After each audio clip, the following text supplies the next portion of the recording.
from Tremonti's Meat and Seafood wearing his pink Tremonti shirt. Today, Masters, day 2 of the Masters. We'll talk about that, a surprise leader. And some of the big favorites aren't even in the top 30. And we'll so it's been a little bit of a strange Masters after day 1. Tiger Woods report. Tommy watched every stroke of his round. Well, he'll give us a takeaway on Tiger Woods on day 1 and what he thinks will happen with Tiger on day 2. We'll talk a little Pelicans basketball. They continue to roll. Remember, a big win over the Portland Trailblazers, a dominant performance and their last time out, and now they get ready for this weekend. They've got two to go in order to host. They got to take care. They got to win one of the next 2, or they need to. San Antonio has to lose one of the next 2 in order for the Pelicans to clinch. So they're in a good spot there to at least host the play-in game. What else we got? LSU Baseball taking on Mississippi State this weekend.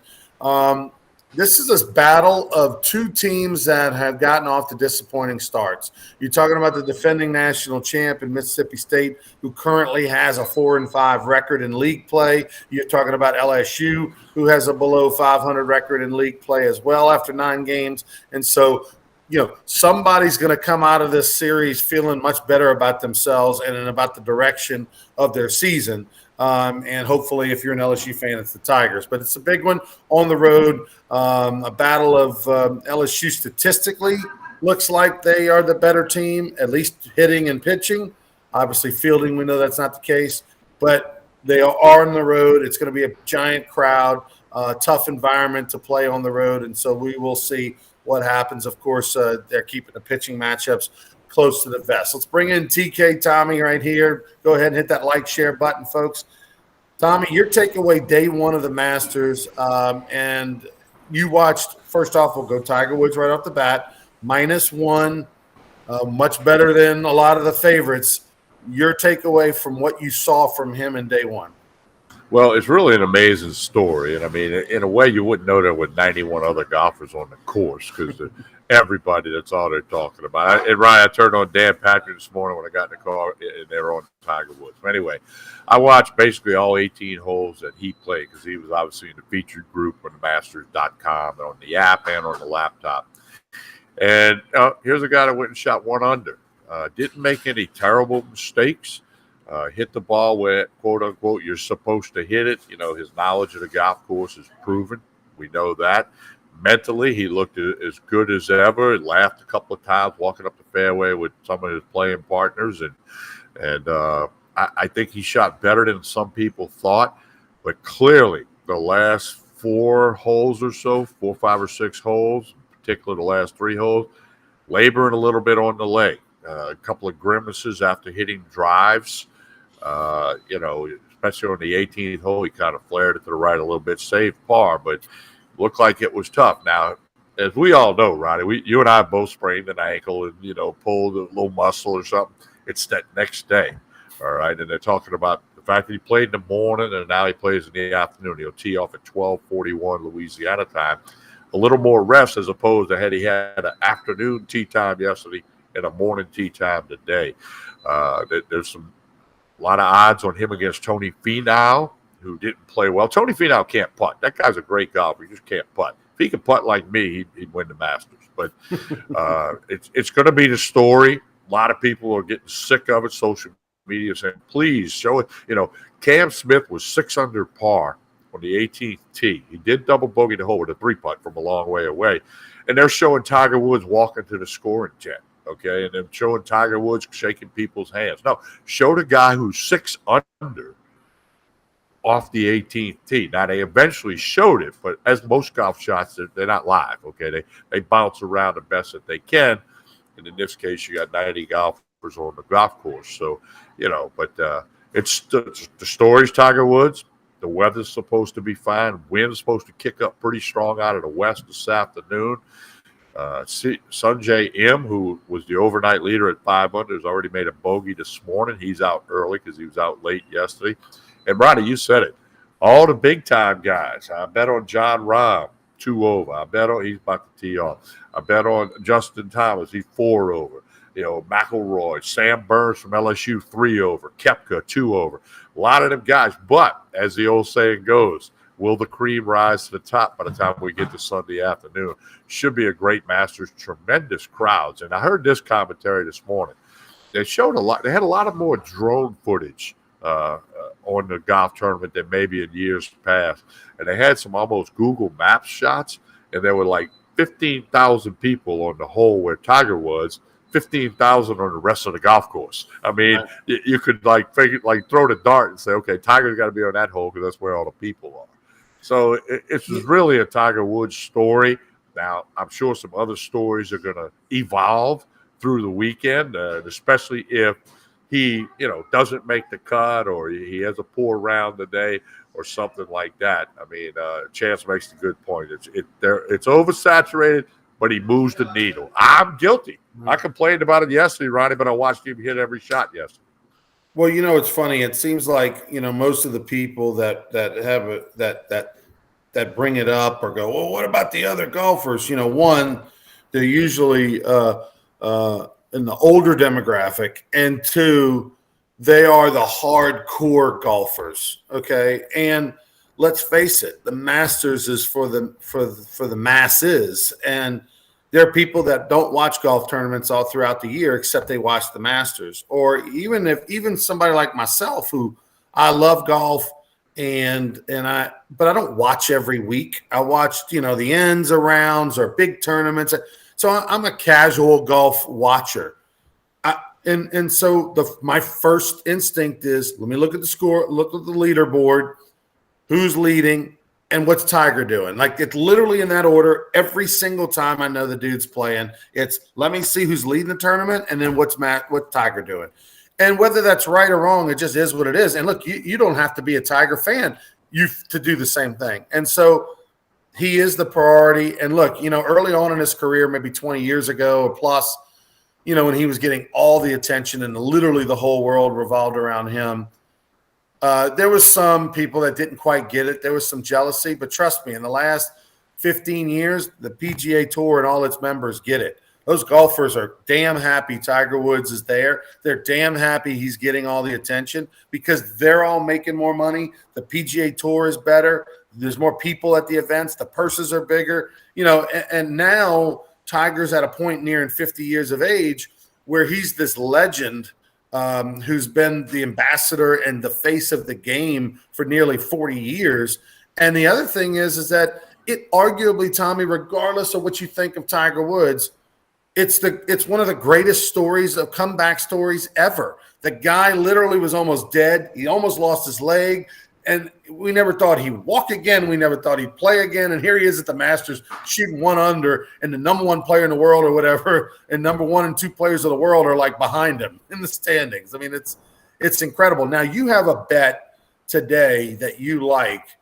You like Tony Finau against Tiger Woods head up. That's the bet that's online everywhere, is those two against each other. Yesterday they pushed. Both were -1. Today you think Finau gets Tiger. Why? Because I don't think Tiger can respond physically to, walking another 4+ miles on the very hilly terrain. As the old saying goes, TV doesn't do it justice. I talked to some people last night who, like you, have been to Augusta. And they're like, yeah, man, it's like 200-foot elevation from the clubhouse down to the bottom of Amen Corner. That's an 18-story building. Think about it that way. That building here in Baton Rouge, the Marriott, that's roughly 20 stories high. That's like from the top to the bottom of the golf course. You try to put that in perspective. I just don't think Woods can physically do it. Now, he may surprise me. And like I always say, don't be surprised at anything he does. But, Ronnie, I'm guilty of what you said. It's all about who's leading and then what's Tiger Woods. On the Masters app, you got a leaderboard tab, okay? And you can select your favorite golfers, so their scores will be up on top. And then you scroll down through the leaderboard. I got the 4 guys I bet on.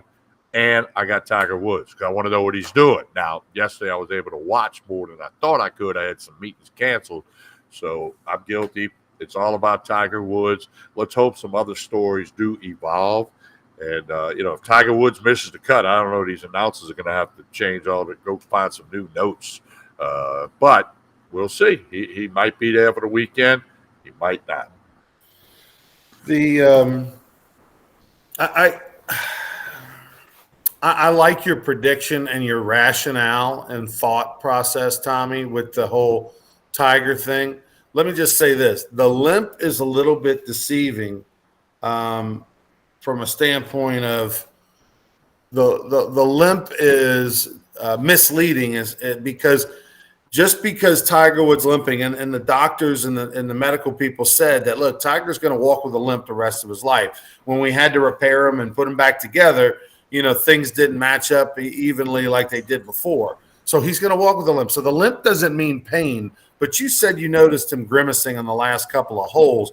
And to me, that's telling. Not the limp, but if you see him, then that means something's hurting. And that's where I agree with you. Today could be a little bit different. Now, doesn't mean that Tony Finau's not going to play great. So with the bet, we're assuming that Tony Finau is going to, kind of be a little more consistent. But man, I'm always hesitant betting against Tiger Woods. I mean, just 3 weeks ago, the odds were almost 10-1 whether he would even play in the Masters, and here he is beating those odds. And so nothing would surprise me, Tommy, with this guy. Well, and on the 15th hole, which is the par 5, and from the fairway, it's a down slope to that water, which is right before the green. I'll use this word: he walked gingerly down that slope. You could tell it was conscious to keep the toe pointed straight. And of course that was the 15th hole when he'd been out there for 3+ hours. So we'll see. I'm looking forward. I'm going to watch it today. I'm looking forward to it, and we'll see how it goes, and we'll see what other golfer maybe makes a move, and then what's the cut line, how many guys are going to be around for the weekend. There's still a lot of things to be determined aside from Tiger Woods' story. Well, the leader, M, already, bogeyed the first hole or something like that? Yeah, well, one of the first 2 holes. Yeah. And I can pull, let me see here. I'll tell you where he is right now exactly.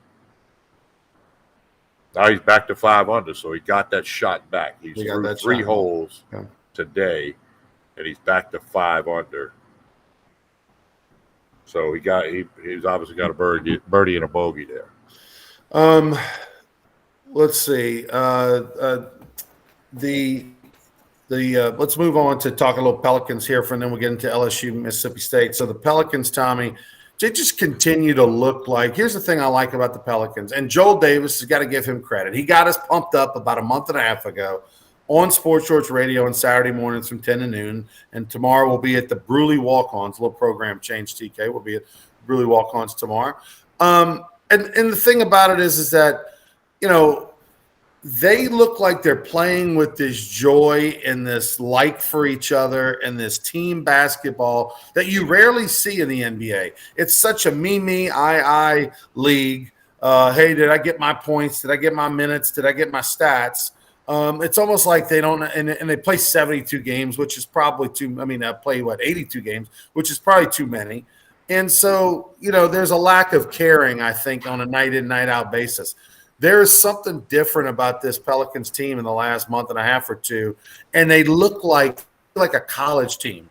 They are very young. A lot of them could go in college, but there's just joy and a fun and a sense that they like each other and they're playing for fun, even though we know that they're getting paid millions of dollars. And it's contagious with this club. And so, now they're in a situation where they're going to most likely host the San Antonio, who lost last night, at home. And, and Chance points it out. Amazing. The Pels were 1-12, and here they are, and they're going to be in the play-in game and most likely hosting. Since being 1-12, they're 35-32. Mm-hmm. Boom. So, and then, C.J. McCollum's a large reason for that. Let's not forget Willie Green.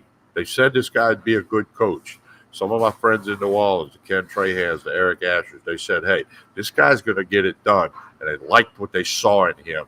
And, right now that looks to be accurate, that he's got it going in the right direction for the Pelicans. And it's, after the 1-12 start that Chance pointed out, it's great that we can sit here and talk about a play-in game for the Pelicans because, everybody loves a winner. I got a friend that goes to about half of the games, and, he said the crowds have been getting bigger. So that's good. Well, the thing about Green, he's a former player who was an assistant, and it's a delicate dance, man. It doesn't, these days, it doesn't really even matter to sport. It doesn't matter whether it's college. It doesn't matter whether it's the pros. It doesn't matter basketball, football, baseball.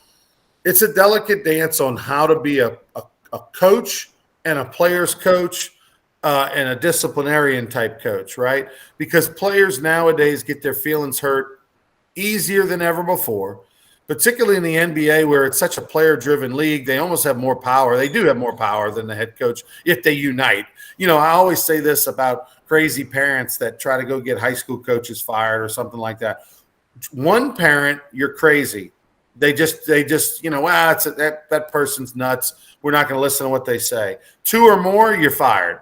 Same with a coach, right? In the NBA, a player complains about a coach, they're disgruntled, they're just a bad apple. But if all of a sudden two or more players complain about a coach, well, then there must be something there. And so it's a delicate dance on how to be a coach these days. It's harder than ever before. And then you take that into college where you got the transfer portal. And it just, I don't know that I'd want it other than the fact that it pays really well. It's just awful situation. A healthy Zion should make Pel's formidable team next season. There's even talk that maybe Zion will be back to help him in the playoffs. I'm just leery about – I would want to have a conversation with Zion and say, listen, we're going to bring you – if he's able to come back physically this year and help him in the playoffs, I would be like, hey, Zion, listen, we're going to use you for 15 minutes. One, we don't want to get you hurt – for next year. And two, we don't want you to mess up the chemistry. But when we put you in there, we want you to go balls to the wall. We want you to get all the rebounds. We want you to block shots. We want you to be super athletic, eat up some fouls. Don't worry about it. You're only playing 15 minutes, so just go all out. I would use them in that role. Yeah, I agree. I'd be worried about what it would do to the momentum. That's the word, the momentum and the cohesion that this team has. I'd be worried about that, but that's for Willie Green, the head coach, to decide. Let me bring this up. We didn't even talk about this prior to the show, but me talking about the coaching these days, and I forgot about this, and I want to get your take on it. The LHSAA is now going the way of the NCAA as a dumpster fire organization.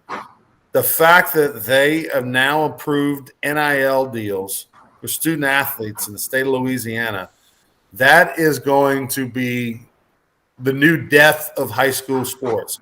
From a standpoint of this, there will be high school athletes, Tommy, that are really good players. Because, the majority of high school athletes aren't getting NIL deals. I understand that. And I understand that we're talking about the elite athletes in whatever sport that could potentially get NIL deals.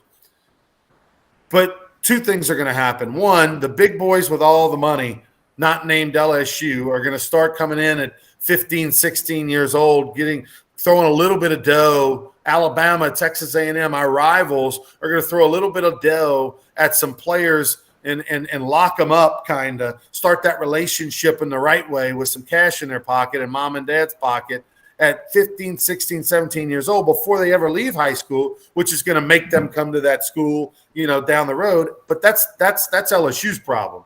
The problem for the LHSAA is how many of these elite players, Tommy, are going to skip their senior year? A lot. A lot of them. A lot. Because if I'm getting paid, look, a high school kid who's from the other side of the tracks that doesn't have any money, that's worried about his next meal, if all of a sudden that kid is getting $10,000 from whatever, and in the hopes that, hey, here's $10,000 from Mr. So-and-so, but look, we want you to come to our college. If you come to our college next year, we're going to give you $40,000. That kid's not going to risk injury. He's going to shut it down halfway through the season when he knows his team sucks and they have no chance of winning a championship or anything. There's going to be a lot of players that are going to skip their senior year of playing, or are not going to play with their full heart into it, or are not going to play maybe half a season because they've already got some dough. And for a 17-year-old kid, $10,000 feels like $100,000 or $1 million in some cases. And so this is going to be so terrible. Well, here's the thing, Ronnie. It's already happened. There's some high school kid in Texas, I think, that's going to Ohio State who's skipping his senior year because of an NIL deal. But here, you know how things like this trickle down. Let's back it up about 10 years ago when Christian McCaffrey and Leonard Fournette said, hey, we're not going to play in the bowl game. I don't want to risk getting hurt because, we're playing in the whatever bowl. We saw that. Then that transferred into Jamar Chase and others saying, I'm going to opt out for the season. Or the receiver that stopped at Torrance Marshall halfway through the season because they realized the team was going nowhere. It's going to trickle down to high school. You're going to have kids, like you said, okay, the football team, we're 3-6. We're not going to the playoffs. I think I'm going to sit out. Now, a team that's 3-6 might not have a lot of college prospects. I get that. But there'll be cases of it. And then here's the thing, right? The rich are going to get richer, just like in college football.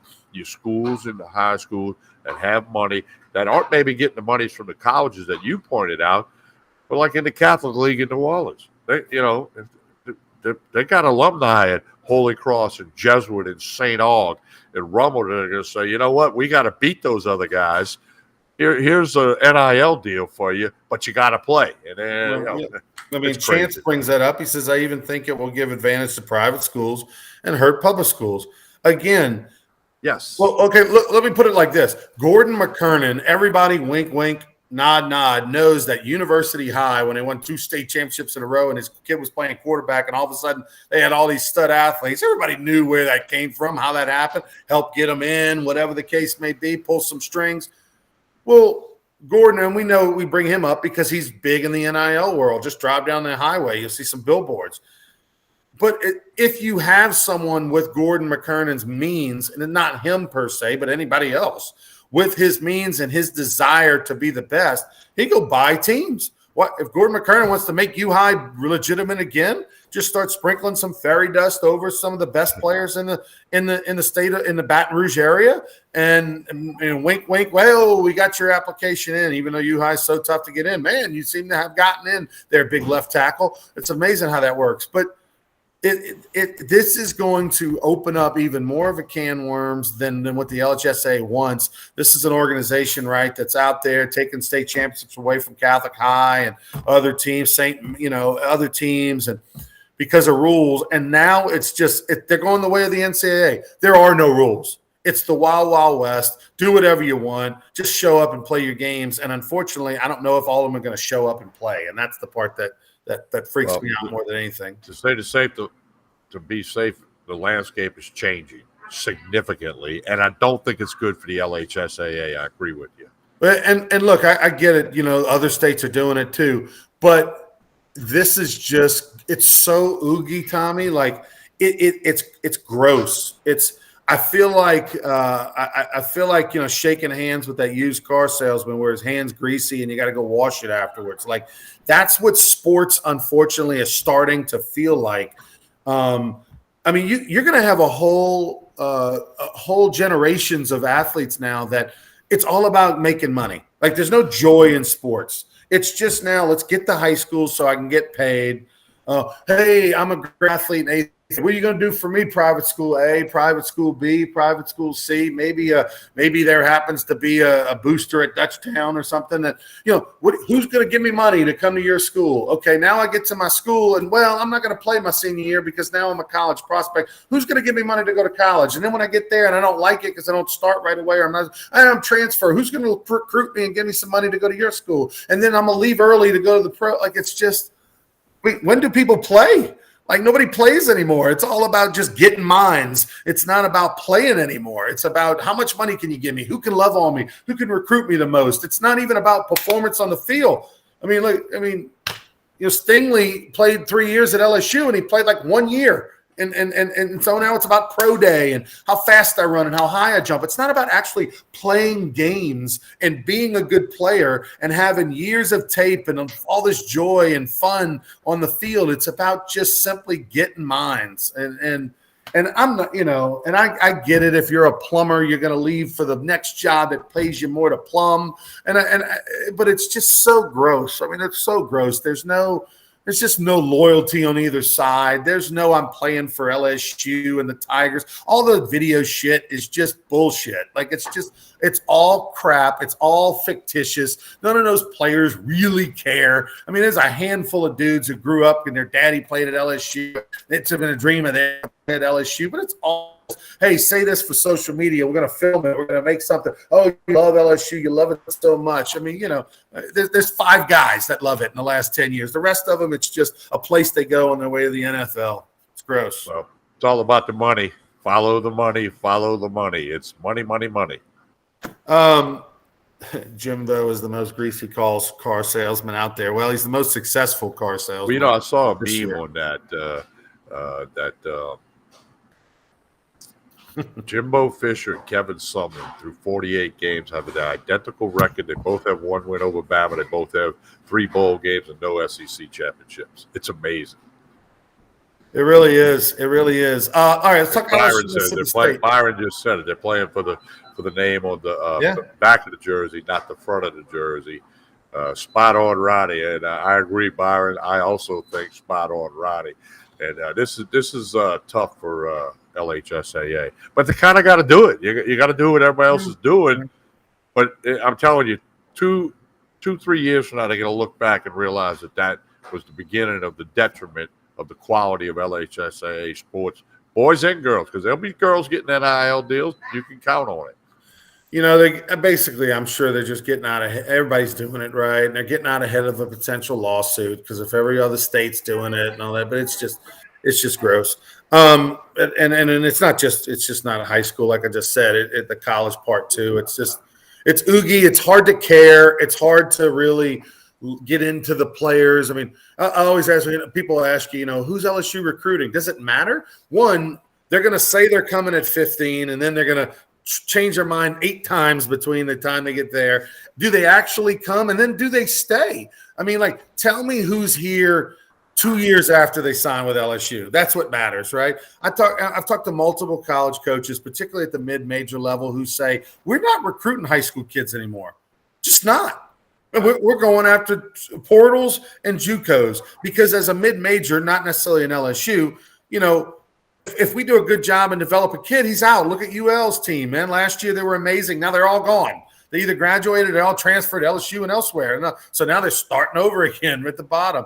And so that is, that Grambling University just got rid of all their volleyball players, but they've got 15 lined up to come back in. I mean, it is just AAU travel ball tryout stuff all the time. I mean, it's just woke ESPN has been pushing this. Yeah.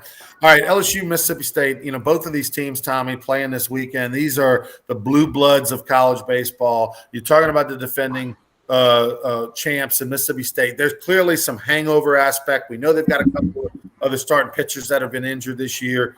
But, I mean, they've lost 2 out of 3, 2 out of 3 in 2 of the 3 series they played this year in SEC play. They lost 2 out of 3 to Tulane earlier this year. They even beat Grambling 2-1. Remember the same Grambling team that LSU beat in 6.5 innings? They beat them 2-1. So they're ripe for the picking. Mississippi State's ERA is over 5. LSU's is 3.5. Mississippi State's hitting, 30, 40, almost 40 points less than LSU is.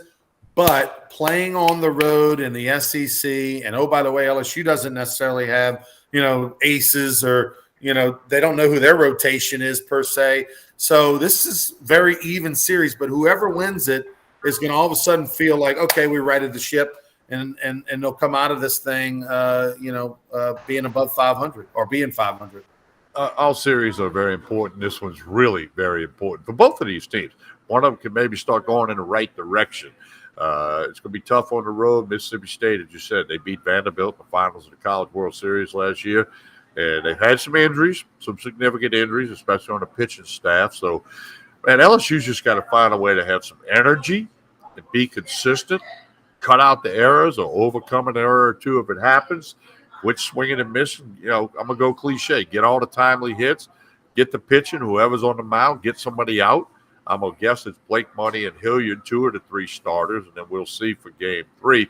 Tonight's game's on the SEC Network, so folks can check that out. All 3 are on the app. So it's important series. All of them are. I get it. The other reason it's important, LSU has to go to Arkansas next week, and that's cream of the crop in the West Division right now.